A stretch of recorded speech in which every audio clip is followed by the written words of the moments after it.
Nós paramos onde mesmo? Na pergunta número 280. Essa já foi feita? Já? Então qual é a resposta, Carlos? Fala para mim, Carlos, sem ler. Bom. Não, é que ele só marcou onde é que ia ser a próxima. Antes de irmos para a pergunta 280, que é aquela que nós começaremos o encontro desta noite, a nossa indagação é: tadã. Vai lá, Carlos. Quem leu? Eu li e repassei. Isso. Você leu o que, Carlos? Isso.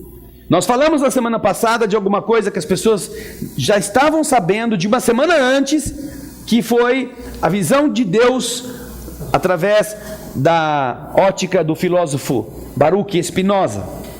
E na primeira semana ninguém tinha lido, com raríssimas exceções, 3 ou 4 haviam lido. E eu disse, eu vou ler aqui para vocês, mas vocês procurem na internet, procurem algum livro, procurem e leiam. Então agora a pergunta é, nesta segunda semana, quem fez isso? Levanta a mão.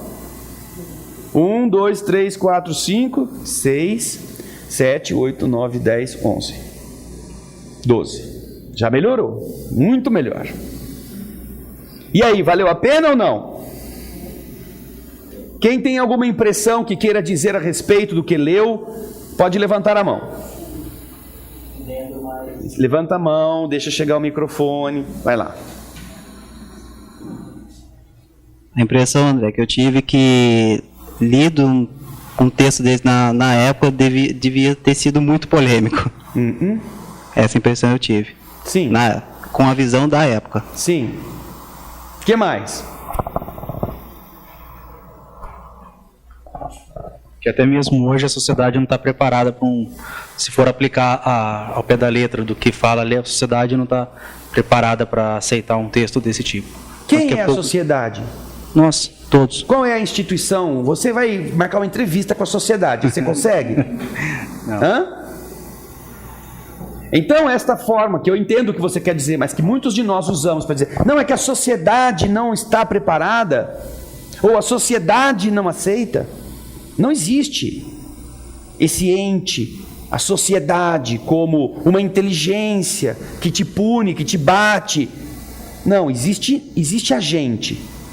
Existimos nós que nos vamos acomodando um do lado do outro para parecer que somos normais.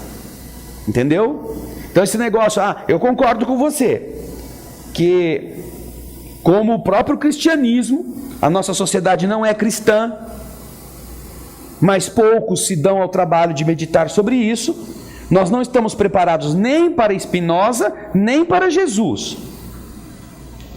Mas isso pode ser vencido por qualquer pessoa.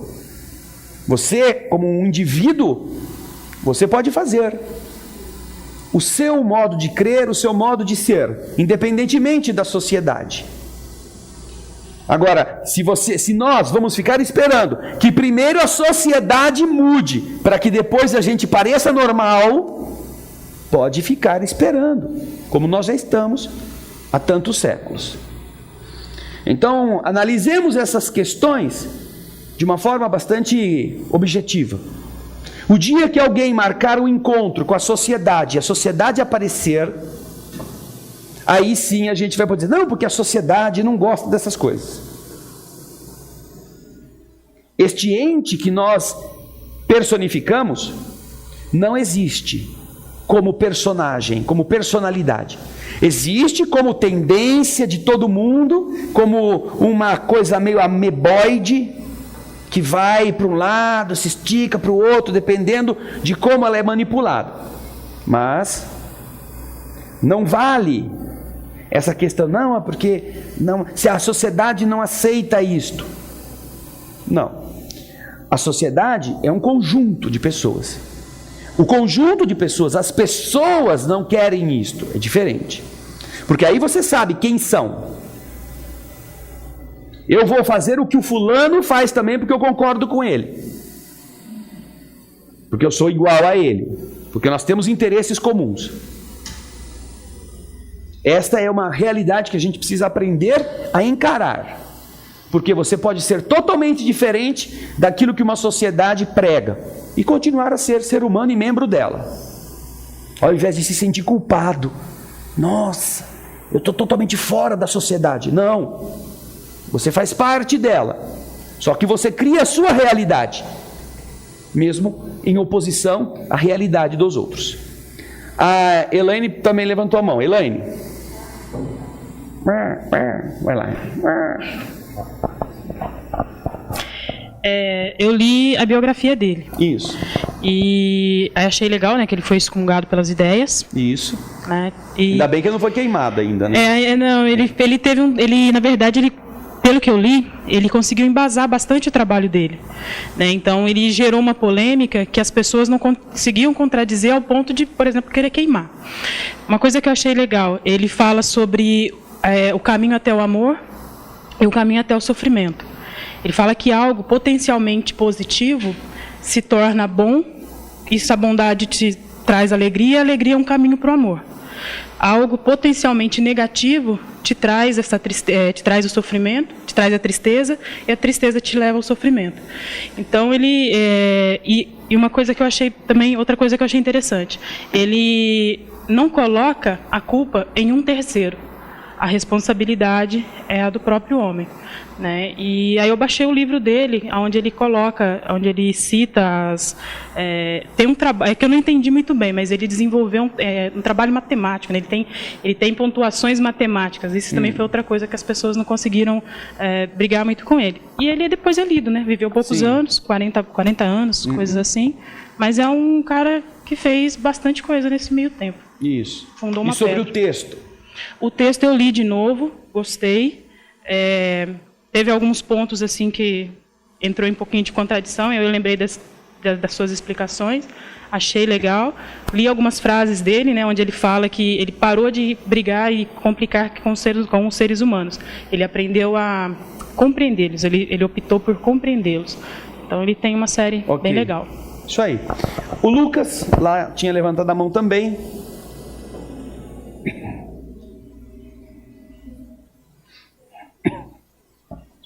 Já foi falado tudo. O que eu posso falar é que é uma pena que na semana anterior eu não procurei isso, que é muito lindo. E o resto já foi comentado por você. Mas nessa semana você procurou? Nossa, semana inteira. Eu fui embora para casa, não dormi, abri a internet, nem dormi. Estou até o túmulo dele. A mulher mandou eu dormir na sala. Muito bonito. É lindo, não é? O que mais? Aqui tinha alguém que levantou a mão, Alice? Você levantou a mão? A Bruna tinha levantado? Não? Tá bom. Então, voltamos a você agora em casa, esperando que você também tenha se deleitado e que possa fazê-lo, caso não o tenha feito, com o Deus de Spinoza. Mas além disso, também com aquilo que esses filósofos do iluminismo puderam trazer ao ser humano. Porque graças a isto é que a Terra transformou-se mais depressa. Na época de Spinoza, Gustavo, na época de Spinoza, a tal sociedade era totalmente oposta a isto. Dele, de Descartes e de outros filósofos do iluminismo, encontravam um mundo, uma sociedade oposta a esses ideais. E com uma caneta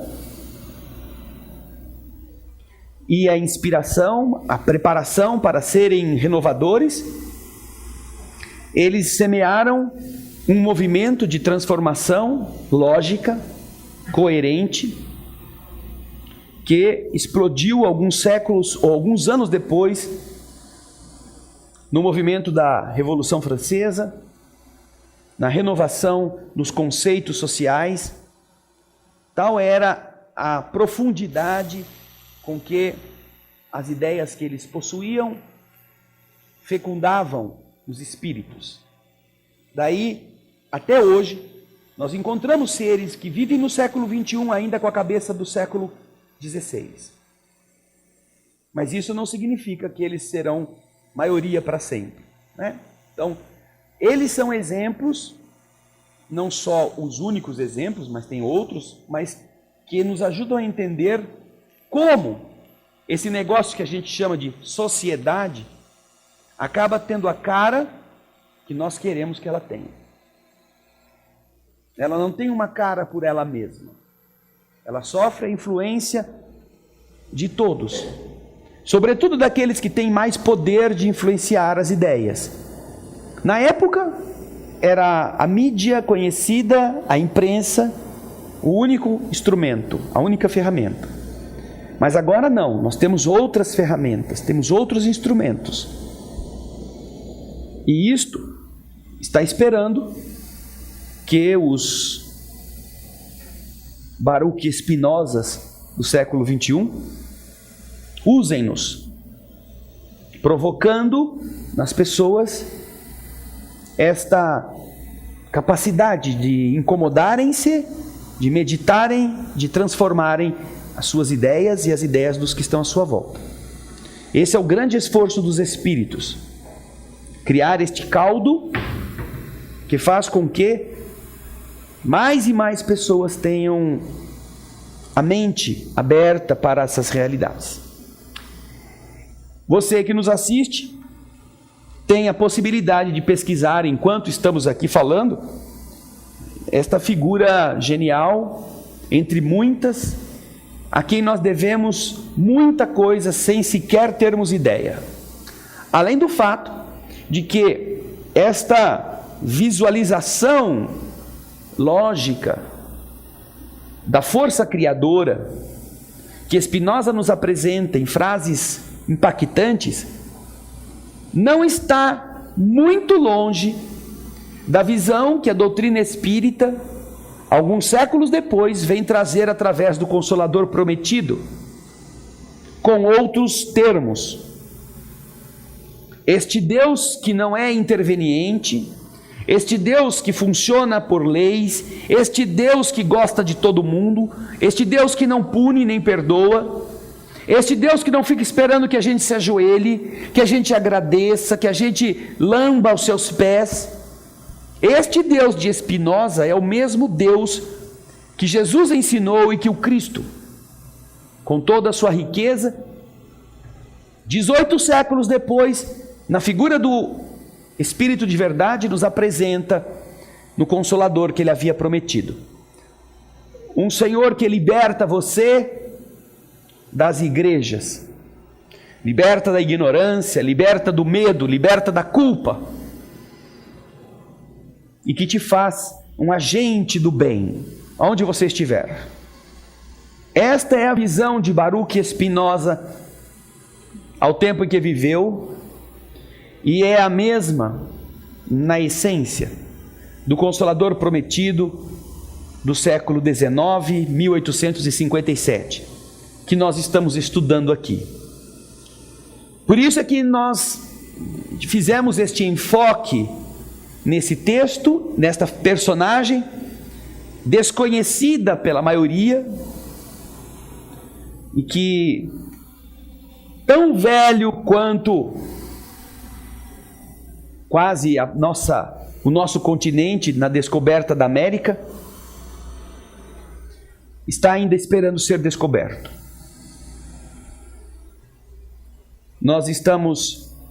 Coloca o Spinoza para mim de novo, por favor.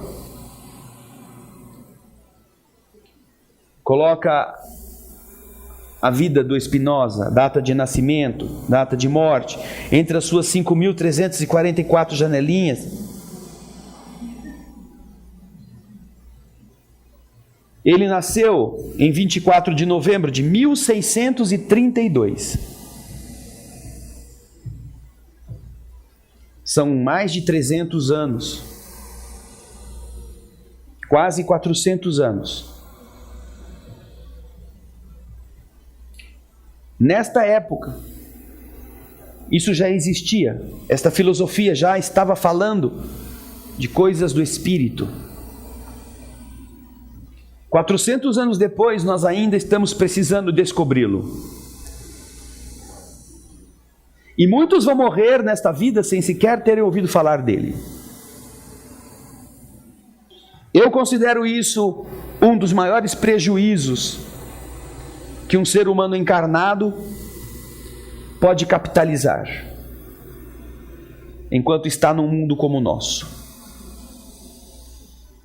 Você pode perder centenas de reais e você continuará a mesma pessoa. Mas perder esse texto, perder estas ideias, perder o seu conteúdo, significa permanecer no atraso. Porque tê-lo pode representar a vitória sobre a ignorância, sobre os preconceitos, sobre nossas fragilidades. E assim, progredirmos em uma vida aquilo que em séculos nós não conseguimos progredir. Isto sim é alimento para a alma, como diz o nosso programa. Alimento para ela, para fortalecê-la, para dar-lhe autonomia, coragem, vigor. Qual a natureza das relações entre os bons e os maus espíritos? Pergunta 280. Nós temos aqui, nesta parte do capítulo 6º do 2º livro, relações de além-túmulo. Como é que os espíritos se relacionam entre si? Então ele quer saber, os bons e os maus, eles têm, na pergunta 279, acesso uns entre os outros. Eles podem se encontrar, ainda que os maus não possam ir a todas as partes que os bons podem. Mas os bons podem ir aonde estão os maus. Certo? Ou não? Certo. Saúde.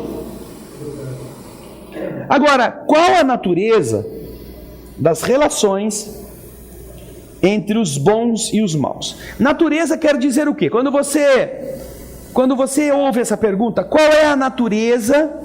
Você imagina logo o quê? A essência, o tipo, o conteúdo, não é?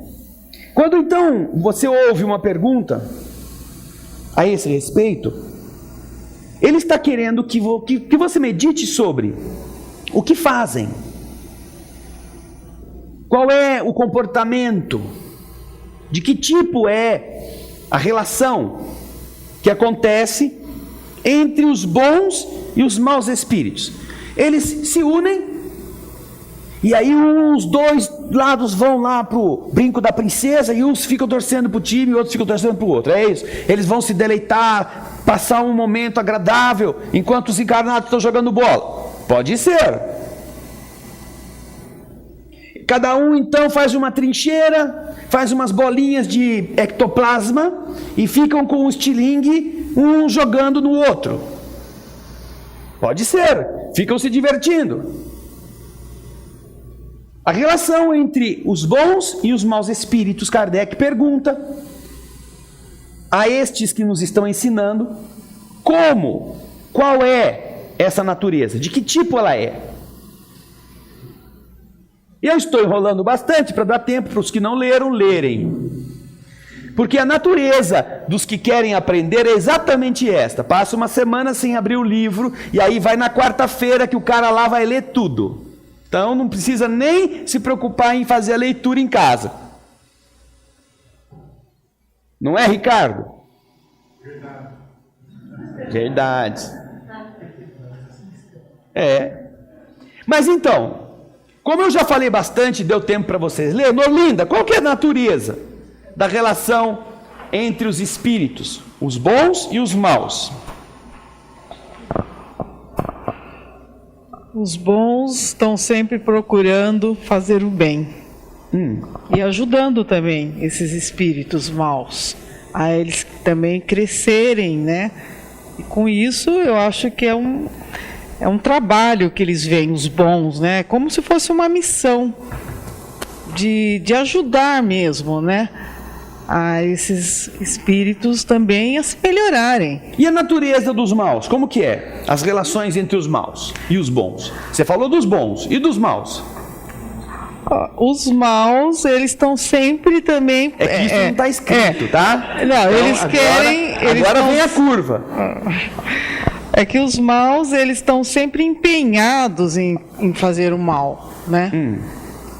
E se ele tem uma abertura, eles vão mesmo em frente, né? Como a gente às vezes deixa essa abertura e eles acabam e a gente fala, nossa, né? Só tem espírito maus em volta da gente, mas não é bem assim. A gente que tem, eu acho que a gente mais que vai atrás dos espíritos maus com as nossas más tendências. Mas aí você já está falando da relação dos espíritos com os encarnados. Não é esse o assunto. O assunto é da relação dos espíritos entre eles. Entre eles... Os bons fazem o bem para... E os maus procuram atrapalhar os que estão fazendo o bem. Né? Atrapalhar? Eles atrapalham. Eles vão lá, sei lá. Eu vou furar o pneu do Airbus aqui, do espírito, para ele não chegar lá no buraco. Eles estão sempre procurando atrapalhar, não sei. Sim. Né? Essa é uma visão, e não é equivocada, não. É uma coisa que cada um faz o que sabe. Vamos resumir esse negócio desse jeito. Cada um faz aquilo que sabe fazer. Esta é a relação entre os bons e os maus espíritos. Os maus espíritos, assim chamados porque eles estão em uma área da evolução que não os qualifica para entendimentos mais amplos. Vocês voltam lá, a partir da pergunta 100, vocês vão ver dos espíritos imperfeitos da terceira ordem. Quais são eles? Vocês vão ver que há 5 classes. E existem os muito ruins, os mais ou menos, os neutros, os pseudo-sábios, os batedores e os perturbadores. Quando nós falamos de espíritos imperfeitos, nós geralmente só pensamos nos que são ruins, os piores. Mas existem uma série de outros que não são tão ruins, mas que são imperfeitos, são atrasados, estão na condição dos espíritos imperfeitos. Estes não vão fazer o mal, necessariamente. Não vão procurar prejudicar, eles vão fazer o que eles sabem. Se são espíritos brincalhões, eles vão ficar criando essas bobagens para criar dissabores, para fazer as pessoas passarem por situações engraçadas para eles. Se são espíritos neutros, eles vão fazer o que lhes interessa quando é conveniente. Eles não vão querer todos eles produzir o enforcamento do encarnado. Nem todos, não existe a categoria dos espíritos obsessores entre os espíritos imperfeitos. Não. Até porque o processo obsessivo é uma relação entre um grau de ignorância e outro. No nosso caso, o nosso. Quanto maior for a afinidade entre as duas ignorâncias, maior é o laço que une ambos. Não é, portanto, uma dependência só do mundo invisível para o mundo visível. Geralmente é o oposto. É o resultado da ignorância do encarnado que se sintoniza com aqueles que estiverem de plantão. Então, como se dá a relação entre os espíritos? Os bons fazem o que sabem. O que é que um bom espírito faz? Vamos tomar como exemplo aquilo que acontece na sala de aula. Uma professora ou um professor tem um monte de alunos. Há uma discrepância entre eles no conhecimento, não é? O que faz o professor? Ele tenta fazer os outros saberem o que ele sabe, ou preparar os outros para saberem mais no nível em questão. É claro que aquele professor que já se qualificou em diversas carreiras, em diversos níveis de conhecimento, não pode dar tudo o que ele sabe para aqueles alunos, porque eles não estão preparados ainda para entender a abrangência que ele já conhece. Ele tem que dosar o que ele sabe para que os que estão começando possam beber aquilo sem se afogar. E agora, o que fazem os alunos? Bagunça. arruaça, brincadeira. O que fazem os alunos? Isso. Um professor que não esteja preparado para enfrentar esse tipo de aluno, a primeira coisa que faz é pedir demissão. Vai vender pipoca. Porque ele não pode esperar que aqueles alunos saibam para onde eles estão sendo conduzidos. Quando a criança entra na van que vai levá-la à escola, ela fica sentada lá e a van vai fazendo as curvas, vai fazendo todo o trajeto. Quando chega, desce aí, parece uma boiadinha, né? Desce todo mundo, entra aquele bando, parece aqueles passarinhos da gaiola quando amanhece. Aí eles têm que ir para a sala, chega lá aquela confusão, cada um quer fazer alguma coisa, o professor está tentando segurar toda a louqueira daqueles molequinhos, daquelas meninas, aquele falatório total. Então, ele sabe que essas crianças são assim. Se ele não estiver preparado para enfrentar isto, ele tem que fazer outra coisa. Tem que se dedicar a um outro tipo de atividade. Porque se ele quer ser professor, isso faz parte. Lidar com gente que não sabe é exatamente o desafio de quem sabe.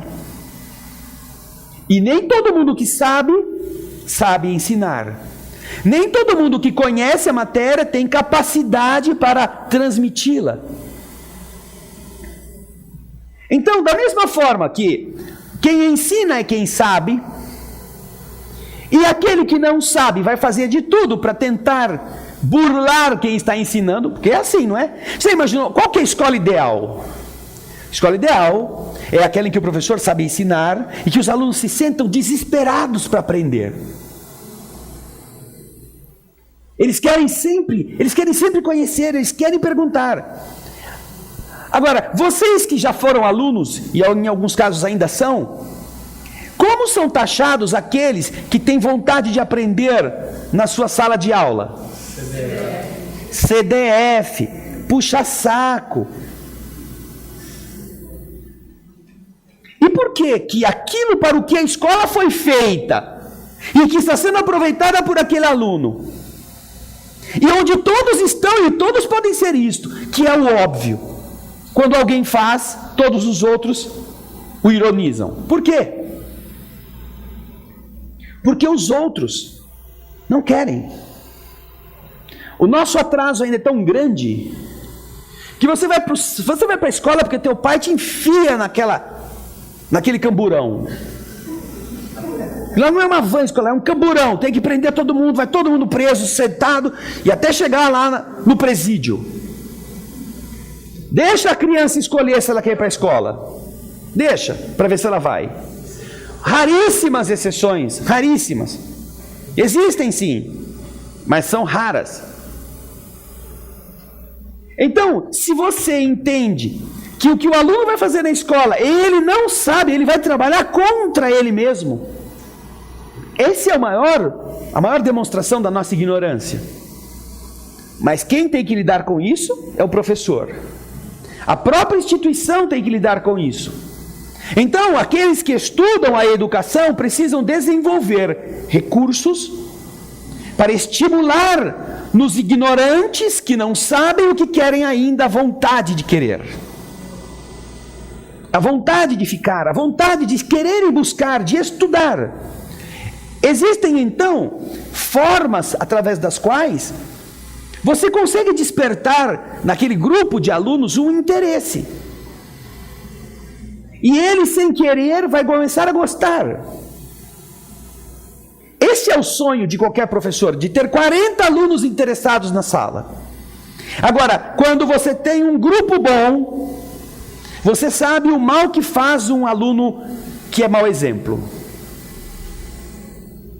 Você pode ter meia dúzia de alunos interessados, mas sempre o meio bandido arrasta com ele os 100 bandidos, que no dia da prova vão querer todos colar, vão querer todos que os outros passem informação para eles, vão querer fraudar, porque eles acham que o importante é a nota. Então, é natural isto dessas pessoas. E é por isso que ele mantém uma sintonia com outros que são parecidos com ele, que querem geralmente a mesma coisa. Não vão seguir o bom aluno, não vão querer estar com ele para aprender a matéria, não vão querer fazer reuniões de grupo para tirar dúvida. O máximo que eles vão querer chegar perto do tal do CDF é no dia da prova, para ver se consegue copiar alguma coisa, porque querem fraudar. É a única coisa que eles sabem fazer: dar trabalho para o pai, dar trabalho para a escola, dar trabalho para o professor e fraudar ao máximo que possam. Então, se você observar estas duas coisas, será compreensível qual é a função, qual é a relação entre os bons espíritos e os maus espíritos. Os bons espíritos sabem fazer o bem, são os professores. E então a função deles é o que? Educar, ajudar, porque um dia eles já foram aquilo. Um dia eles já foram alunos, um dia eles já foram aqueles que ficavam fazendo bolinha de papel de caderno, tirava a caneta Bic assim, aquele miolinho e ficava cuspindo na nuca do colega. Vocês estão dando risada, né? Tudo gente boa, bom aluno, ó. Aqui não tem nenhum com cara de CDF. Tirando o Ricardo lá, que está dormindo. O CDF do Ricardo é assim: como durmo, professora? É o CDF. Então, todos nós passamos por esse estágio. Os bons espíritos, como vocês podem observar nessa comparação, eles não são necessariamente os doutores. Existem professores em todos os níveis. Então, para os alunos de primário, não precisa trazer uma pessoa que foi doutorada em física nuclear para dar aula para aqueles pivetinhos. Basta um professor que tenha conhecimentos básicos pedagógicos e o domínio de determinadas matérias para que aquilo que é básico possa ser passado. E esse professor que ensina o primeiro, o segundo, o terceiro ano, o terceiro grau, o segundo grau, não pode ir na faculdade, não pode ir numa usina nuclear e montar uma bomba atômica. Porque a bomba atômica ele não sabe fazer. Ele não foi qualificado para mexer com isto. Ele precisa estudar, ele precisa se qualificar, ele precisa melhorar. Assim também acontece com os bons espíritos. Se você vai na segunda ordem de espíritos, quantas classes nós temos? Na segunda ordem, 4 classes. Primeira delas é os espíritos, a menos elevada das 4, vamos dizer assim. Os espíritos Beethoven, os espíritos benevolentes. A qualidade mais acentuada deles é a bondade. Eles não têm muito conhecimento, eles não têm muito domínio das matérias, das ciências, mas eles querem fazer o bem. Se não me engano, é a pergunta 107, 106, 108. 107 são as características dos espíritos, né? Pergunta 108. Podem ler aí. Qual a característica do benevolente? Alguém lê para mim, por favor. Vamos lá. Elaine, vai ler. Sua qualidade dominante é a bondade. Alegram-se em prestar serviços aos homens e protegê-los, mas seu saber é limitado. Seu progresso é mais efetivo no sentido moral do que no sentido intelectual. Isso. Então você observa que esse espírito está adequado, está apto para ajudar determinado tipo de entidade ignorante, ou de mau aluno, ou de aluno iniciante, mas ele terá dificuldades de chegar a um tipo de auxílio a espíritos cuja peculiaridade ele não domina, cuja característica ele não consegue abarcar. E assim, nas diversas classes que vêm a seguir, nós vemos graus de evolução acentuados em termos de amplitude, de profundidade. E cada um desses é um tipo de professor, vamos dizer assim. Um professor do primário, um professor do ginasial, um professor do colegial, um professor da faculdade. Um professor da pós-graduação, um professor do mestrado, do doutorado. E assim, lá para cima. Então a relação entre os espíritos tem essa natureza. Se ele está na faixa dos bons espíritos, não importa em que grau, a missão dele é ajudar os outros a que se tornem um dia um bom espírito também. E assim sucessivamente, os mais avançados, os bons espíritos mais avançados, ajudam os bons espíritos menos avançados a crescerem. Agora, o que fazem os maus espíritos?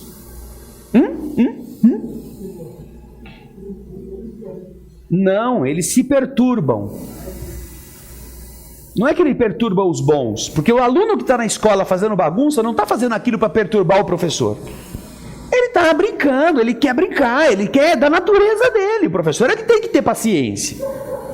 O professor é que tem que ter, né, uma forma de trabalhar aquilo. Eles se perturbam entre si, achando que essa é a sua função, que a vida deles é fazer essas diatribes. Por isso é que são mais necessitados de ensinamentos do que de punições. A punição que eles encontram é produzida por eles mesmos. É o efeito de suas atitudes.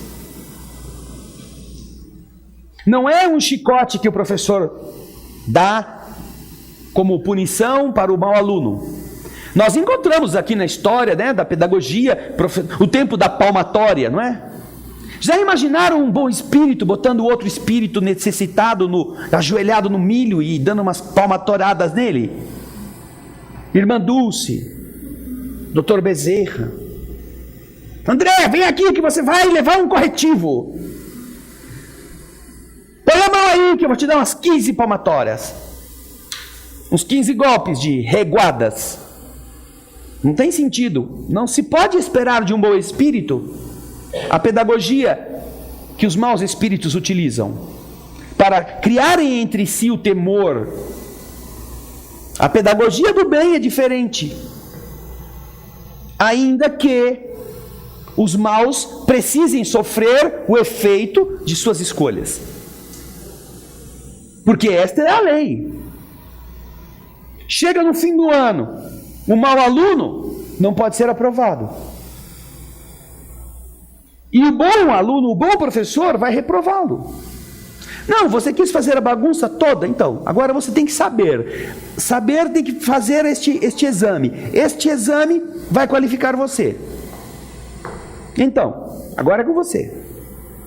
Vejam só, mesmo na escola, entre nós, não é o professor que pune o aluno, é o aluno que se pune. Ele não sabe. E se ele não sabe resolver a equação. E então, por não saber, ele não pode passar. A função do bom professor é exatamente barrar, demonstrando a incapacidade daquele ser para seguir adiante. Esta é a lei do universo. A lei do universo, ela é meritocrática. Ninguém é promovido sem merecer, segundo os critérios exatos da lei. Portanto, os espíritos amigos nos dão chances, nos amparam, nos apoiam, nos resgatam. Você tem um filho pequeno e esse filho é arteiro. Você já explicou para ele como funcionam os mecanismos, as armadilhas que você tem em casa. Mas por mais que você tenha explicado para ele, ele faz de conta que entendeu. E se você não estiver atenta ou atento, tudo aquilo que você falou para ele não fazer é exatamente o que ele vai fazer. E se ele fizer exatamente aquilo que você falou para ele não fazer, e ele se machucar, o que você vai fazer como pai ou como mãe? O quê? O que você vai fazer se ele se machucar por ter feito aquilo que você falou para ele não fazer? Você vai tratar do machucado dele. Ou não? Sangrando, você vai para o castigo, vai sangrar até morrer aí, seu infeliz, que eu já falei para você que não era para fazer isso. É isso que vai fazer? Você pode até merecer o castigo, mas primeiro ele te trata. Não é? Ele vai cuidar de você, vai pôr um remédio,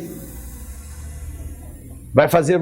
E o mais interessante é que ele vai, se ele for sábio, porque tem pai e mãe carrasco. Esses não são bons educadores, porque foram educados exatamente dessa forma. Mas se ele for sábio, ele vai saber que tudo aquilo que ele falou, que o filho não acreditou, é exatamente agora que ele aprendeu. Esse foi o castigo dele. Se ele sofreu por ter feito aquilo que você falou para ele não fazer, ele sabe que você estava certo. E naquele conselho onde ele fracassou, você nunca mais vai precisar dizer para ele não fazer, porque ele vai ter aprendido. A experiência vale acima de todos os conselhos. Então, vamos dizer assim, é mesquinho ou mesquinha a pessoa que não valoriza, nesse instante, o aprendizado daquele espírito. E, além de tudo, ainda o pune. Ele já foi punido. Ele está sofrendo por isso. E mais do que isso, ele está sofrendo a pior de todas as punições, que é a de ter certeza que você estava certo, que você tinha razão. Essa é a hora de ser amigo. Este é o momento de você ser companheiro. Você entendeu por que eu falei para você não fazer? Então, agora você sabe por quê. E você nunca mais vai precisar falar para ele não fazer. Se educar é exatamente isto, para que punir? Se ele já foi educado. Punir é vingar-se, nesse caso. Nesse caso específico que eu me refiro, o castigo é a expressão da sua raiva, da sua autoridade, do seu autoritarismo.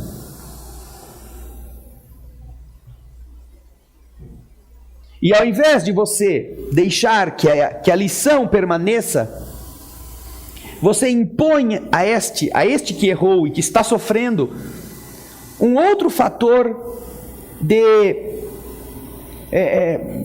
tirar o foco do ponto principal, que é a punição.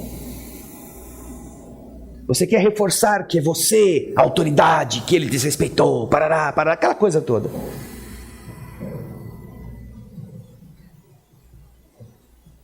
Então o filho nunca vai ver em você uma pessoa que o entende, que lhe deu a chance de errar. Vai ver você como um fiscal, como alguém que ele tem que fazer as coisas e tem que continuar a fazer escondido, para que você não saiba. Não quero com isso dizer que o castigo não caiba nunca, não. Eu acho que há necessidades, em algumas circunstâncias, de o ser que está sendo modelado aprender que há limites. Mas não neste caso específico a que me refiro. Se ele já está punido, E esta punição na carne, produzida por ele mesmo, é o fator pedagógico? Nessa experiência, ele é o próprio algoz e a própria vítima. Mas quando você, além disso, o pune, você passa a ser o algoz de novo e ele a vítima. Não existe nada mais educativo do que você aprender com você mesmo, tendo errado, por sua conta. Você é o algoz e você é a vítima. E aquela pessoa que sempre falou para você, não faça assim, não faça isso, nesse momento te compreende, cuida de você. Nesse momento se mostra alguém que não está tripudiando sobre sua queda, sobre seu fracasso. Isso marca um espírito para sempre. Você ganha um espírito, você ganha a confiança de um ser. Você ganha o respeito, você ganha a admiração daquela criatura. Se você souber aproveitar com sabedoria, se você estiver preparado para educar, ao invés de ser apenas um carrasco que pune por uma autoridade superior, como se você fosse investido da insígnia de comandante, general. Os bons espíritos compreendem isto.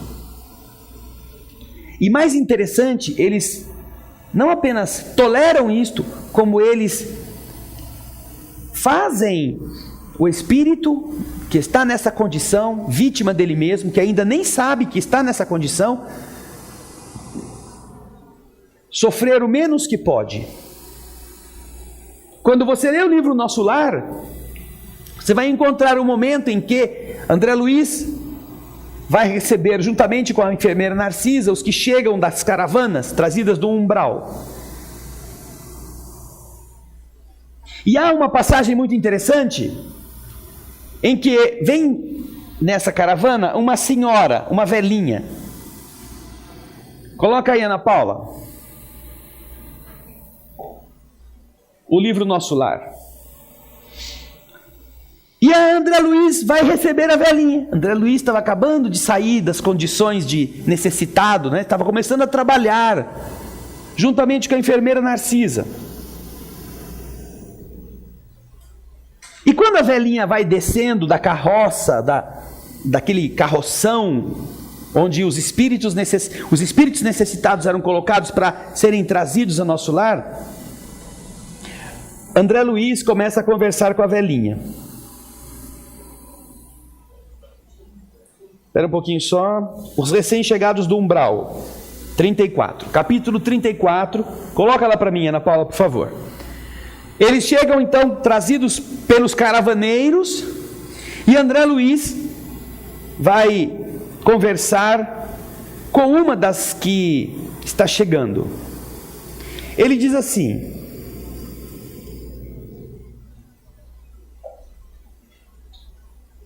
atacando igualmente o serviço, notei que uma velhota procurava descer do último carro com muita dificuldade. Observando-me de perto, exclamou espantada: tenha piedade, meu filho, me ajude por amor de Deus, disse a velhinha. Aproximei-me com interesse. Cruzes, credo, continuou benzendo-se, graças à providência divina me afastei do purgatório. Olha onde ela estava imaginando que ela estava. Ah, que malditos demônios lá me torturavam!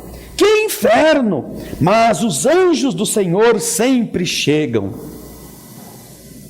Ajudai-me a descer, pede ela. E então, tomado de extrema curiosidade, atendi. E pela primeira vez, diz André Luiz, eu ouvia referências ao inferno e ao purgatório, partidas de uma boca que me parecia calma e ajuizada. Talvez obedecendo mais à malícia que me era peculiar, perguntei a ela: mas vem a senhora assim de tão longe? né, do inferno, do purgatório, perguntou André Luiz. Falando desse modo, eu afetei ares de profundo interesse fraternal, dando a entender que eu queria saber mesmo como que ela estava, de onde ela tinha vindo. Como eu costumava fazer na terra, esquecendo por completo naquele instante as sábias recomendações de Dona Laura. A pobre criatura, percebendo o meu interesse, começou a se explicar. De grande distância, respondeu a velhinha. Fui na terra, meu filho, mulher de muitos bons costumes. Fiz muita caridade, rezei incessantemente como sincera devota. Mas quem pode com as artes de Satanás? Quem pode? Quem pode com a Ana Paula que não sobe o texto? Quem pode? Que eu vou ter que ler aqui por detrás do negócio aqui, que ela não mexe o texto. Quem pode com as artes do Satanás? Ao sair do mundo, vi-me cercada de seres monstruosos que me arrebataram em verdadeiro torvelinho. A princípio implorei a proteção dos arcanjos celestes. Olha, só queria falar com gente grande.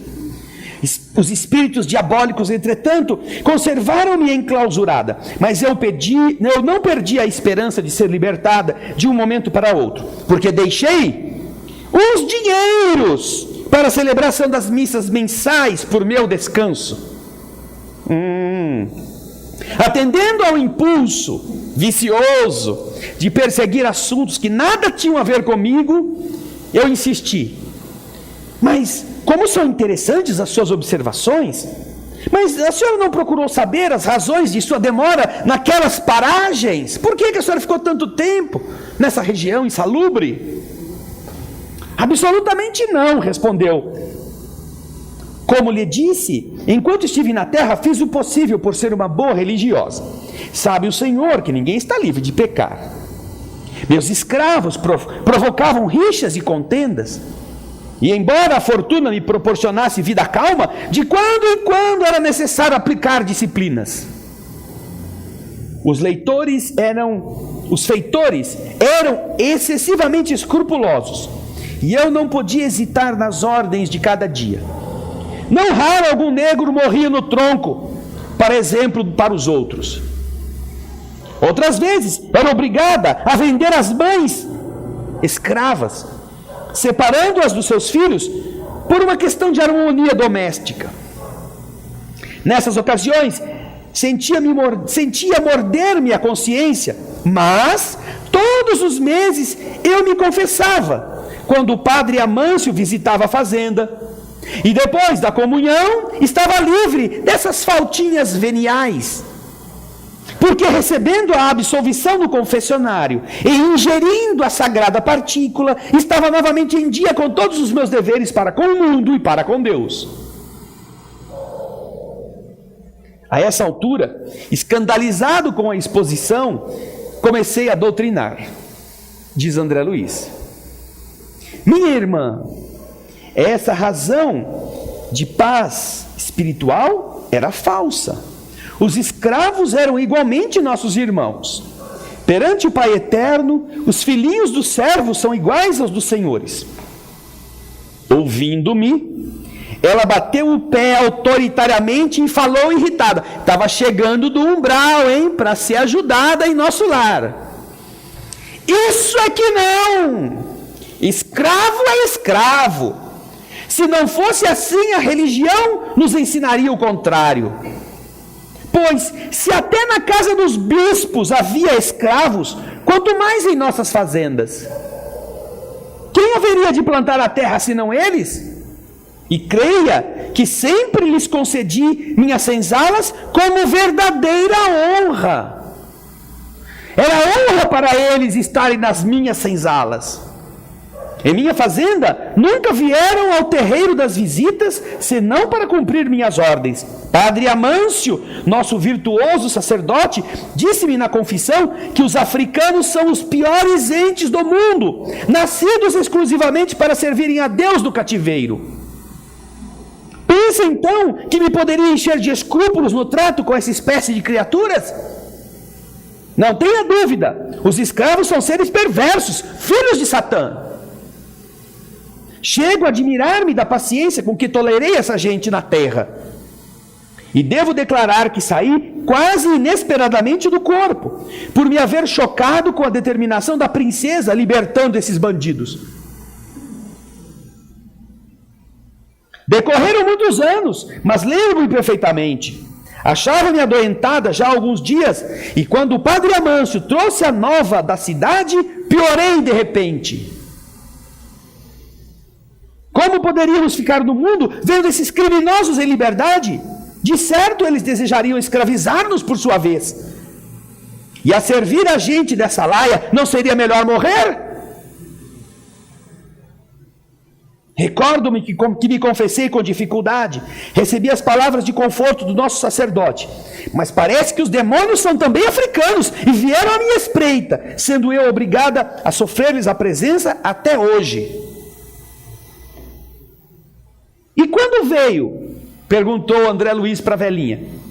Em maio de 1888. Esse livro foi escrito em 1939, quando a Segunda Guerra Mundial começou. Ela tinha desencarnado em maio de 1888.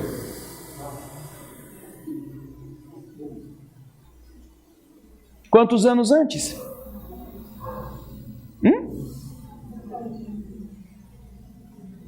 51. Experimentei estranha sensação de espanto. A velhinha olhou para mim com um olhar embaçado, olhando para o horizonte e falou: é possível que meus sobrinhos tenham esquecido de pagar as missas. Entretanto, deixei à disposição em testamento. Eu ia responder a ela, convocando seu raciocínio a uma zona superior, para lhe dar uma ideia nova de fraternidade e de fé, mas Narcisa aproximou e disse-me bondosa: André, meu amigo, você esqueceu que estamos providenciando alívio a doentes e perturbados? Que proveito lhe advém de semelhantes informações? Os dementes falam de maneira incessante e quem os ouve, gastando interesse espiritual, pode não estar menos louco do que eles. Vejam o conceito dos bons espíritos a respeito de como devem ser tratados estes que estão chegando. Nossa função aqui não é submetê-los ao interrogatório para descobrirmos os detalhes das suas tragédias. Eles são doentes, são loucos. Nosso dever é dar-lhes aconchego. Aquelas palavras foram ditas com tanta bondade que eu corei de vergonha, sem coragem de respondê-las. E depois ela delicadamente me disse: não se impressione, André, atendamos aos irmãos perturbados. Disse a Narcisa. Quando ela disse isso, a velhota estava lá ouvindo, né? E aí a velhota respondeu para ele: mas a senhora dá opinião que eu estou no número desses perturbados? Disse ela para a enfermeira. E a enfermeira respondeu: não, minha amiga, não digo isso. Creio, porém, que deve estar muito cansada. Seu esforço no purgatório foi muito longo. Ai, justamente, esclareceu a recém-chegada do umbral. Não imagino o que eu tenho sofrido, torturada pelos demônios. E a pobre criatura ia continuar repetindo a mesma história, mas Narcisa, ensinando-me como proceder nessas circunstâncias, atalhou, dizendo: não comente o mal. Já sei tudo o que lhe aconteceu de amargo e doloroso. Descanse, pensando que nós vamos atender você agora. Descanse. Então nós observamos com que respeito os espíritos amigos, mesmo os benevolentes, porque Narcisa não era, pelo menos como personagem que André Luiz nos coloca, um espírito de categoria superior, de sabedoria, era um espírito benevolente, certamente melhor do que nós, melhor do que eu pelo menos, mas estava ali amando alguém que não tinha sequer ideia do mal que havia feito e não o aceitava. E sabia fazer isso com a pedagogia de quem quer edificar, não de quem quer punir, espezinhar, fustigar, ir lá com a colher na ferida e arrancar mais um pedaço do carnegão, mais um pedaço do pus, mais um pedaço do osso podre.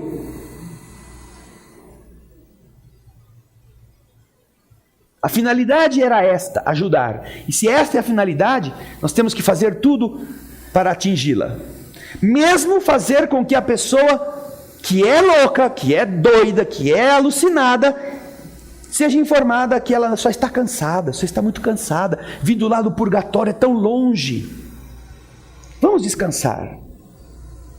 Depois você poderá se sentir no melhor, poderá contar mais a sua história. Então, a relação entre os bons espíritos e os maus espíritos tem que se valer de uma pedagogia que não pode ser a dos maus espíritos. Porque senão os maus espíritos continuarão maus. E os que se dizem melhores do que eles não serão muito melhores do que eles. Daí é que a resposta nos dá essa ideia. Na pergunta 280, qual a natureza das relações entre os bons e os maus espíritos? Os bons empenham-se no combate das más inclinações dos outros, a fim de ajudá-los a subir. É uma missão, uma tarefa, que todos os que já estão num nível melhor podem realizar. E aqui nós encontramos também como deveres dos encarnados, como uma das missões do espírito encarnado, exatamente esta de fazer o bem.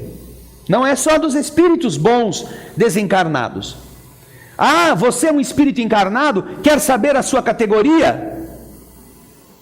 Porque ninguém garante que a gente já esteja na categoria de bons espíritos. Nós podemos estar lá, os espíritos imperfeitos, na condição de espíritos levianos, espíritos neutros, espíritos batedores ou perturbadores. Tem um monte de marido aí, espírito batedor. Tem um monte de marido que adora dar uns bofetes na sua esposa, espírito batedor. Existe um monte de mulher que está na condição de espírito perturbador, vive perturbando o cara, vive atazanando ele. Onde você vai? Ah, não vai dizer, não acredito. Por que você atrasou? São espíritos, podem estar entre nós, ou podemos ser eles. Ninguém nos garante. E como é que a gente pode perceber se a gente está nesse nível ou está em um outro? Exatamente por esses critérios. Porque nós também temos uma missão. Pode procurar na pergunta 573. Busquem a missão do espírito encarnado. Pergunta 573. Qual é a missão do espírito encarnado na Terra? Resposta. Urtiga, lê aí, por favor. Espera aí um pouquinho, sargento, deixa eu chegar. Vai lá. Instruir os homens, ajudar o seu progresso, melhorar suas instituições por meios diretos e materiais. Veja só, qual é a missão do espírito encarnado na Terra? Instruir os homens, ajudar o seu progresso, melhorar as suas instituições por meios diretos e materiais. Então nós podemos imaginar se nós na Terra estamos fazendo isto, cumprindo essa missão. Quem é que você tem instruído? Não porque você é professor ou professora, ou porque você não é nada disso, você não é da área da educação. Não adianta você dizer, não, é que eu não fiz isso da pergunta 573, porque eu não era professor, eu não fiz pedagogia, não fiz faculdade de letras, não pude dar aula para ninguém. Não. Instruir os homens é você compartilhar com eles o que você sabe. É admirável, nesse sentido, existirem patroas que são servidas em suas casas por funcionárias analfabetas que continuam analfabetas todo o tempo, que são tratadas como burros de carga e não recebem daqueles que estão ao seu lado, recebendo o seu serviço, nenhum pingo de interesse para que elas deixem a condição de analfabetismo. Conheço casos de pessoas que não instruem os outros porque tem medo que, uma vez instruindo, esta pessoa vai procurar um emprego onde ela ganhe mais, ou vai exigir aumento de salário, porque agora ela sabe mais, sabe quanto custa o seu trabalho, e vai isso prejudicar o interesse material, porque agora a patroa, o patrão vai ter que pagar mais para o seu funcionário. E onde é que ele vai arrumar um outro se o cara mudar dali e for trabalhar numa empresa, num serviço braçal que seja, que ganhe mais? Como é que eu vou pegar? Como é que eu vou me virar sem esse funcionário? Como é possível encontrarmos isso ainda no mundo? De gente que está com o necessitado e ainda o está explorando, pagando menos que pode, sem nada lhe dar para que ele melhore, sem instruir, sem ajudar o seu progresso. Ah, você não tem nada para dar, nada para ensinar, então você pode ajudar o progresso de alguém. Você pode prestar um serviço, você pode cuidar do filho para que ele vá estudar, você pode falar para a empregada, olha, você traz a sua criança aqui, eu não sei te ensinar a ler e escrever, mas você pode trazer, eu cuido dela enquanto eu contratei um professor que vem te ensinar, eu fico tomando conta do seu filho. Eu lavo a sua roupa para você poder fazer o curso à noite. Eu cozinho para você porque você não vai ter tempo. Se você vai estudar de noite, depois de ter trabalhado o dia todo, você vai para a escola de alfabetização, você leva comida de casa, você pode ter o que comer. Ajudar o progresso dos outros. E, puxa vida, além disso, ajudar a melhorar as instituições dos seres humanos, por meios diretos, por meios materiais, ajudar a comunidade, limpando as vias públicas. Na rua onde eu moro, há um senhor que é mais velho do que a maioria que está aqui, e que trabalha de guarda noturno a noite toda.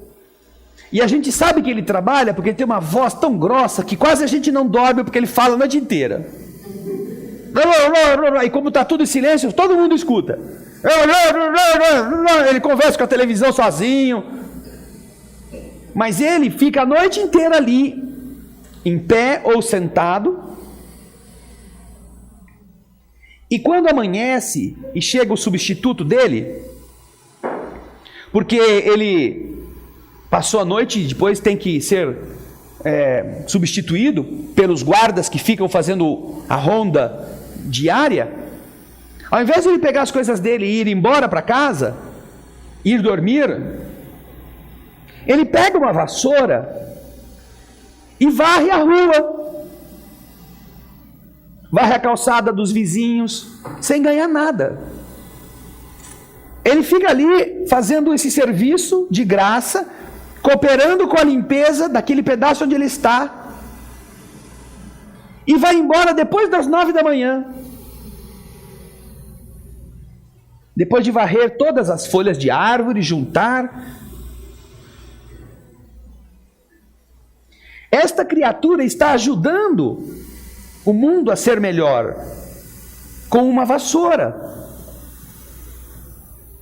Tem idade para poder ficar em casa e descansar, porque trabalhou o suficiente para isso, mas precisa trabalhar, trabalha de noite. Quando chove ou faz muito frio, tem aquelas guaritas de banco, aquelas guaritas redondinhas assim, que é um pouco mais larga do que o meu braço, que ele tem que ficar lá dentro, ele não pode deitar, porque não dá. O máximo que consegue é ficar sentado, tentar dormir sentado ali, naquela chuvarada. E no dia seguinte varre a rua. Ele coopera com a instituição onde ele está vivendo na terra, sem que ninguém o valorize, sem que ninguém perceba, sem que ele receba nenhum salário por causa disso. Então é nossa missão, não é só a missão dos espíritos fazer o bem. Se nós somos dessas pessoas que não ensinamos ninguém por espontânea vontade, que não nos preocupamos em promover o progresso de uma outra pessoa sem ganhar nada com isso, se não somos daquelas pessoas que cooperamos com a coletividade, ajudando a separar o lixo, ajudando a não sujar as vias públicas, ajudando a dar às pessoas que precisam o amparo, melhorando as instituições, nós não somos bons. Nós não estamos entre os bons espíritos. Nós somos arruaceiros, roedores, nós somos aqueles que furtam, mas nós não somos bons espíritos. Somos levianos, somos espíritos pseudo-sábios, somos espíritos neutros ou somos espíritos imperfeitos, impuros, dos piores. Você quer medir qual é o seu grau evolutivo encarnado? Use essa medida. Observemos nas nossas atitudes, quanto nossa vida está espelhando isto que a pergunta 573 nos aconselha. Essa é a medida. Pegue o exemplo de Irmã Dulce, pegue o exemplo de Teresa, de Chico, pegue o exemplo dessas almas generosas que nós conhecemos por nome, e você vai entender qual é o grau evolutivo deles. Instruir os outros, ajudar o seu progresso, melhorar as suas instituições por meios diretos, por meios materiais. Quanto mais da sua vida, quanto mais do seu dia, quanto mais do seu esforço você fizer isto, mais é o testemunho que você dá da evolução que você tem. Do mesmo modo que nós estamos sempre lembrando que o banheiro que você deixa depois de usar tem a sua cara, porque isso é ajudar as instituições. A higiene que você deixa para alguém que vem depois de você representa quem você é em termos evolutivos. Estes parâmetros atestam também quem nós somos, qual o padrão de espírito que nós temos. E é muito bom a gente saber disto, porque aí nós não precisamos julgar os outros. Nossa, você fez isso, você é atrasado. Porque olha lá no livro dos Espíritos, tem uns capítulos lá que você tem que ler. Nós aprendemos a medir em nós, por esse parâmetro, se somos ratos ou se somos abelhas. Tem muita diferença. Agora é preciso ter coragem para assumir essa análise. Porque os bons espíritos ajudam os que não são bons. E se nós nos achamos bons, mas não ajudamos a ninguém de nenhuma forma, nós não somos bons.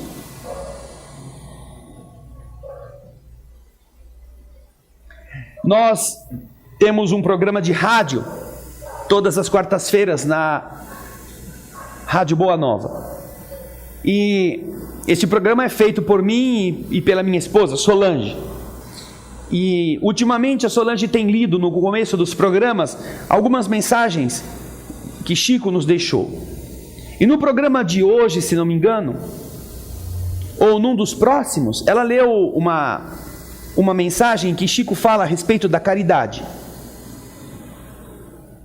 E uma das frases que está neste pequeno parágrafo diz que um gesto de solidariedade vale mais do que centenas de orações. Falando da caridade como uma atitude, Chico estabelece este conceito de forma bastante luminosa. Este conceito que Solange tem nos apresentado está inserido no livro Orações com Chico Xavier, de autoria de Carlos Bacelli, que viveu com o Chico muitos anos e gravou várias dessas frases e às vezes nos apresenta algumas dessas pérolas. Você não tem aí, né, Solange, a frase exata? Tem aí? Porque ela é bastante inspiradora a respeito do que significa a nossa função na Terra. Ah, queremos ser bons, eu sou tão bom que eu rezo o dia inteiro. E o seu vizinho morre porque ninguém levou um prato de comida para ele. Essa não pode ser a bondade que salva. Enquanto que de verdade, você não teve tempo para rezar, você não tinha tempo de ir em lugar nenhum, em nenhuma religião dessas convencionais. Porque você tinha que cuidar da tia doente, você tinha que visitar o sobrinho que sofreu um acidente, você teve que ir levar uma pessoa que não conhecia o caminho até o lugar, porque ela precisava muito do seu apoio. Que importa que você não foi em nenhuma igreja? Você instruiu os homens, ajudou o seu progresso, você melhorou as instituições. Com isso nós pudemos caminhar uma pergunta no nosso encontro. E olha, ainda dava para falar uma semana, não é? Só sobre essa maneira de interpretar quem são os bons espíritos, quem são os maus espíritos e quem somos nós, segundo esses parâmetros. Como é o caso do Antônio Carlos Kizuba, de Alverca, em Portugal. Nós temos Antônio Bernardo, lá de Alverca. Tive o prazer de ler o livro Despedindo-se da Terra, diz ele. Em uma parte do livro é mencionado a retirada de espíritos inferiores da Terra. Será que se deve dar a esses espíritos a chance de retornar a este planeta, sabendo que trazem as suas más tendências? Bem, Antônio Bernardo, nós agradecemos a sua pergunta e queremos lembrar que esses espíritos que estão sendo retirados do mundo físico e estão impedidos de voltar à Terra por algum período, são aqueles que já tiveram as chances redobradas para transformarem-se e não fizeram nada a benefício próprio, além de terem estragado a vida de muitas outras pessoas. Não se trata de uma decisão arbitrária, não, é uma condição natural do processo evolutivo. Nós todos passamos por etapas de amadurecimento. E aqueles espíritos que não amadurecem naquele tempo, terão que ter outros caminhos para que esse amadurecimento aconteça. Portanto, eles estarão sendo levados para mundos adequados à sua evolução, não para serem punidos. Se você procura no capítulo 3º do Evangelho segundo o Espiritismo, falando sobre o mundo de prova e expiação, você vai entender isso, que os espíritos que estão renascidos na Terra, como planeta de prova e expiação, foram trazidos para cá em missão. Está escrito no Evangelho. Ah, eu estou no mundo de prova e expiação, porque eu fui muito mal, eu fui tirado de um planeta melhor. Foi mesmo. Mas quando você foi tirado de um planeta melhor, primeiro você foi tirado por 2 motivos. Você era persistente no mal. Ele usa até um outro termo, obstinado. E você era uma causa de perturbação para os bons. Portanto, todos os espíritos que foram retirados do mundo melhor, naquela ficção do paraíso que nós perdemos, né? Que porque comemos a maçã, aquela coisa toda, era exatamente um fato ocorrido em um mundo que não era a Terra. E então esses espíritos que eram obstinados no mal e uma causa de perturbação para os bons, tiveram que ser tirados dali. Você mora em um condomínio, todo mundo segue as regras, e tem um roqueiro. Tem um roqueiro que mora lá, ele 2 horas da manhã está ensaiando ele, a banda dele. Aí você vai no síndico, seu síndico, não dá, eu quero dormir, eu tenho que trabalhar. Notifica o cara aí, notifica o cara. O cara recebe a notificação, pica lá, a rotina, e continua. Aquela barulheira, 3 da madrugada. Vai todo mundo reclamar. O que acontece? Se com todos os modos de você alertar a pessoa, com a regra do condomínio, como funciona, ele é uma causa de perturbação para todos os que estão ali, precisa ser multado, precisa ser processado e precisa ser expulso. É natural que a maioria não precise sofrer a convivência com alguém que não entende o que é conviver. O problema não são os outros, o problema é aquela pessoa. E então, isso aconteceu e nós temos essa transição, essa migração de espíritos de um planeta melhor para um planeta mais atrasado. Mas se você vai no capítulo 3 do Evangelho segundo o Espiritismo, você vai ver que esses espíritos foram trazidos para cá por um tempo com a missão de ajudar a evoluir os espíritos que estavam aqui. Eles foram colocados aqui por um tempo em missão, não em punição. Daí ser importante, Antônio, que esses espíritos, ao saírem daqui e serem realocados em outro lugar, também terão essa mesma capacidade. Eles poderão levar todo o conhecimento adquirido, tudo aquilo que eles somaram no aprendizado da tecnologia e estarão ajudando povos mais primitivos a melhorarem. É o preço do progresso, tá bem? Agora, quando eles estiverem melhores, eles poderão voltar para cá. Do mesmo modo que nós, quando melhorarmos, poderemos voltar para o antigo paraíso. Ou poderemos ir para planetas ainda melhores.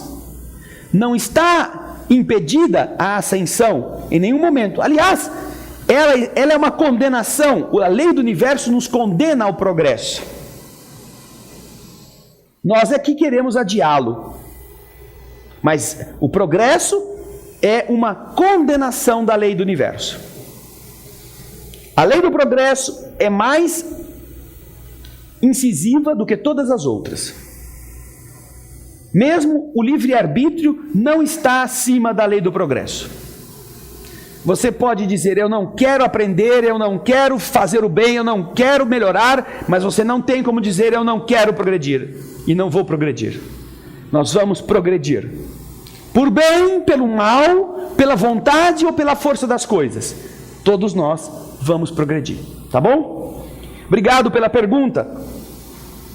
O Antônio Bernardo, lá de Alverca, em Portugal. A Sorelle do Rio de Janeiro diz assim: os espíritos superiores têm ascendência sobre os espíritos inferiores. Aqui na Terra, um espírito num estágio superior ao outro, enquanto encarnado, goza desta mesma situação? Bem, dependendo do que significa a nossa avaliação ou a nossa interpretação, certamente que os espíritos mais avançados, mesmo encarnados, eles têm, em relação aos menos avançados, uma capacitação vibratória maior. No entanto, não existe o que acontece no mundo espiritual, a capacidade da imposição vibratória, como acontece no mundo invisível. No plano espiritual, os espíritos inferiores não enxergam muitas vezes os espíritos superiores, eles estão em um outro nível vibratório. No plano físico, não é assim que funciona. Todos são iguais, todos são visíveis, todos têm a mesma densidade. Por isso é que essa carapaça de carne e osso, na verdade, ela revela a existência do ser e ao mesmo tempo oculta quem é aquele ser. O que, aliás, é uma defesa.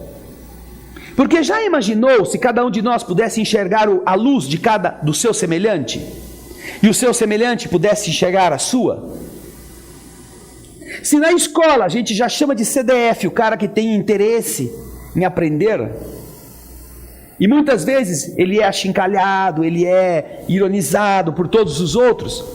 Já pensou se você convivesse num ambiente de trabalho em que todo mundo fosse apagadinho e o cara tivesse um luminoso? O que não iam fazer com ele? Nós ainda vivemos entre seres muito primitivos.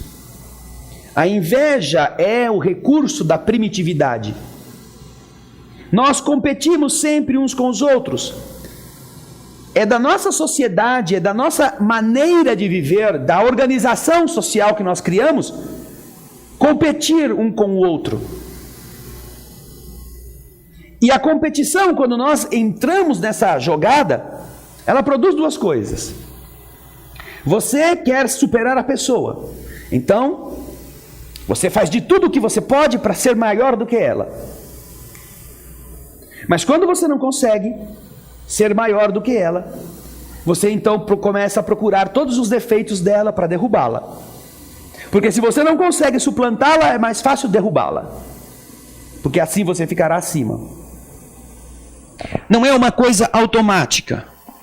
Não é uma coisa que acontece de maneira visível, como é no mundo espiritual.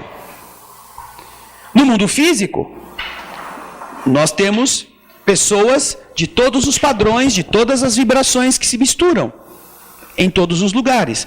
Quando muito, nós conseguimos fazer uma seleção baseada em dinheiro, em status. Então existem clubes em que pessoas ricas se reúnem e clubes em que isto acontece de maneira menos exuberante. Existem grupos sociais que se encontram em determinados certames para eles. Nós conhecemos... Certo aí? Obrigado. Nós conhecemos casos de pessoas que relatam que existem, consideradas aqui, não como demérito, não é? Mas existem igrejas para ricos e igrejas para pobres. Não que exista uma placa na entrada, mas que naquelas congregações as próprias pessoas elas se sectarizam.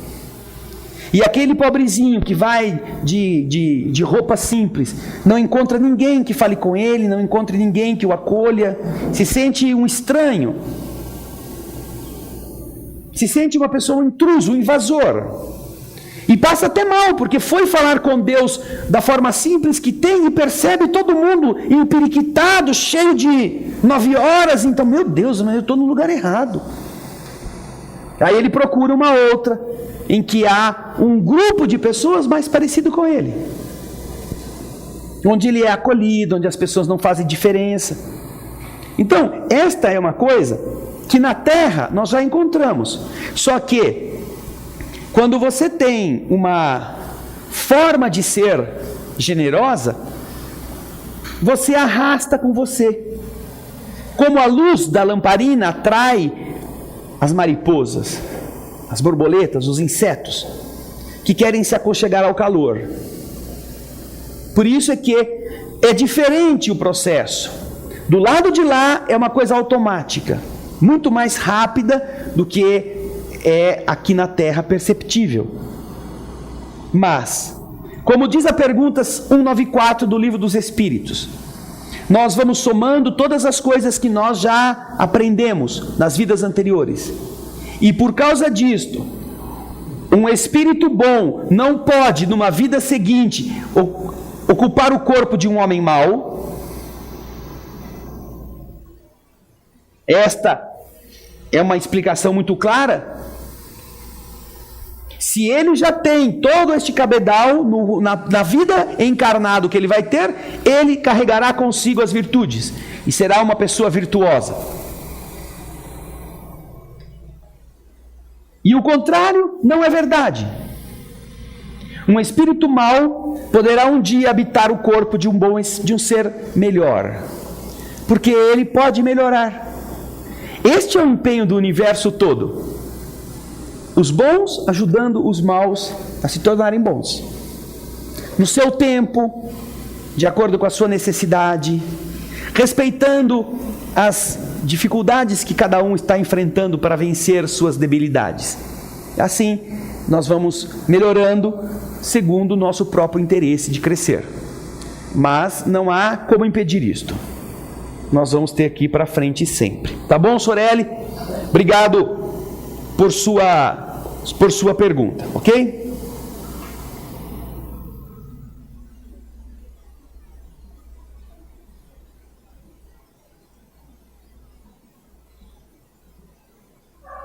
Nós temos a pergunta do José Manuel de Braga, em Portugal, questionando se comunicações atribuídas a espíritos conhecidos, vindas de determinados médiuns, que assumem essas personalidades famosas, etc., devem ser consideradas verdadeiras, devem ser acatadas. O José Manuel, nós queremos sempre lembrar que a recomendação do codificador da doutrina espírita é a de que nós tenhamos a essência acima daquilo que possa representar a personalidade que está firmando a comunicação ou a fala. Não importa. O conteúdo é o fator importante. E, para isso, nós devemos estar sempre preparados.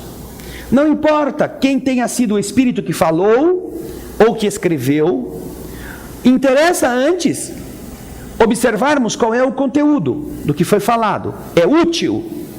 Tem ensinamentos? Não importa que tenha tido o nome A, B ou C. Importa que aquele ensinamento pode nos ajudar. Agora, o que às vezes acontece, e que todos nós poderemos observar, sem julgar, é que existem determinados médiuns que têm uma inclinação, uma necessidade de aparecer. Essa necessidade de aparecer pode fazê-los usarem da fama de outros para obterem realce, por serem médiuns destes outros, ou para conseguirem um respeito do público. E isso é um pouco difícil ou delicado. Por quê? Porque, naturalmente, quando este outro é uma pessoa conhecida, uma pessoa pública, é fácil comparar o que está sendo produzido através daquele médium com aquilo que o espírito produziu quando estava encarnado. Vamos falar, para servir de exemplo, da pintura mediúnica. Nós temos a pintura mediúnica como a ação de pintores famosos através de médiuns que as executam para que todos possam ver a continuidade da vida. Mas o que muitas vezes nós estamos vendo, em alguns casos de pintura mediúnica, que se atribuem a mestres da pintura, é o emburrecimento do artista. Porque muitas vezes nós observamos quadros canhestros feitos por crianças quase, atribuídos a espíritos do Renascimento, a espíritos do impressionismo, sem nenhuma conexão entre o que aquele espírito fez quando vivo e o que está fazendo agora quando vivo usando o médium. Portanto, de duas uma: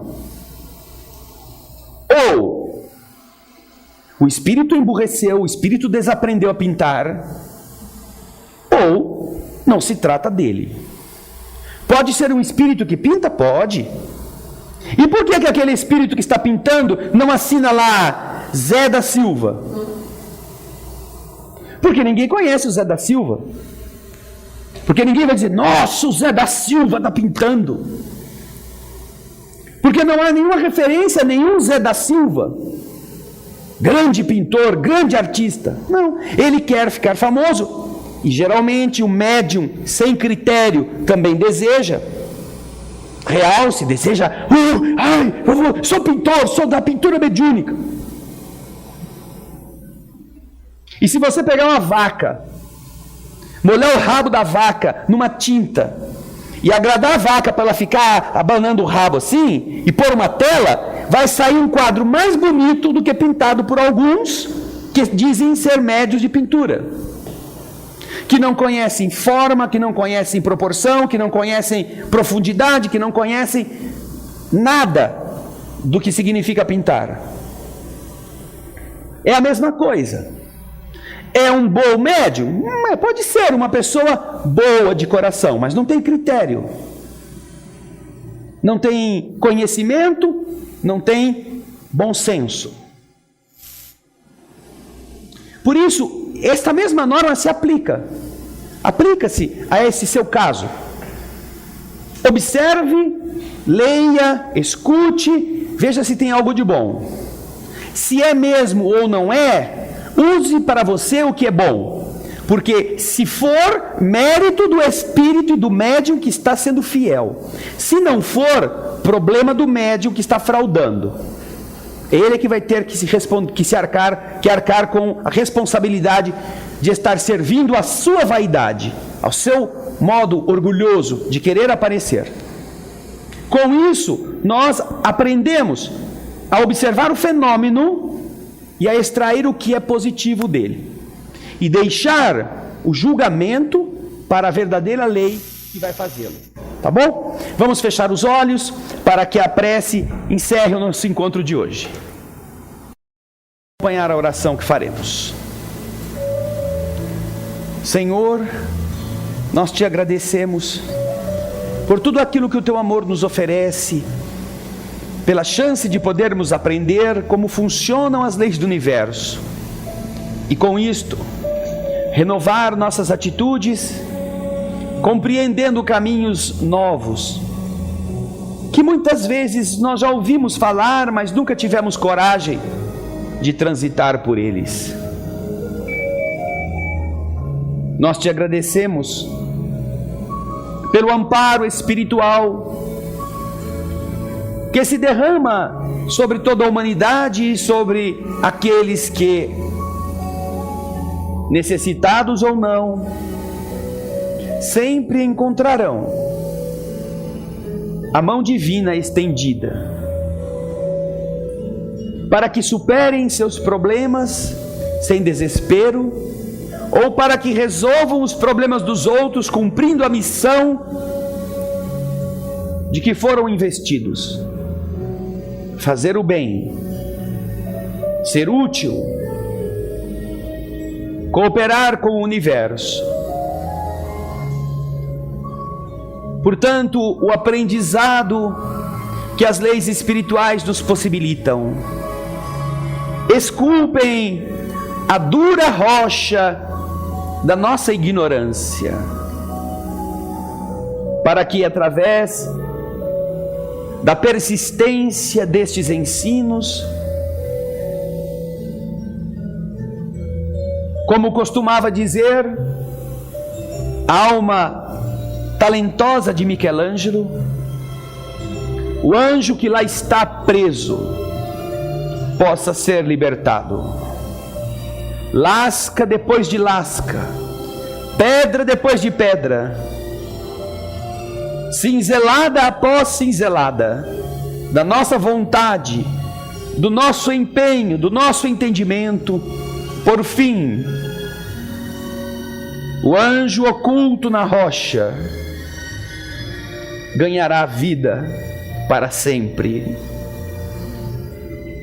Agradecidos pelo amparo dos espíritos amigos, que não apenas abraçam os que estão aqui neste ambiente, mas visitam e abraçam todos os que nesse instante sintonizam-se conosco, nos diversos lugares do Brasil e do mundo. Nós nos unimos a eles, orando pela paz entre os homens, pelo equilíbrio entre os povos, pelo respeito ao direito e à lei do universo. Como se pudéssemos abraçar a terra num abraço de algodão, oferecendo-te a oração que você nos ensinou. Pai nosso,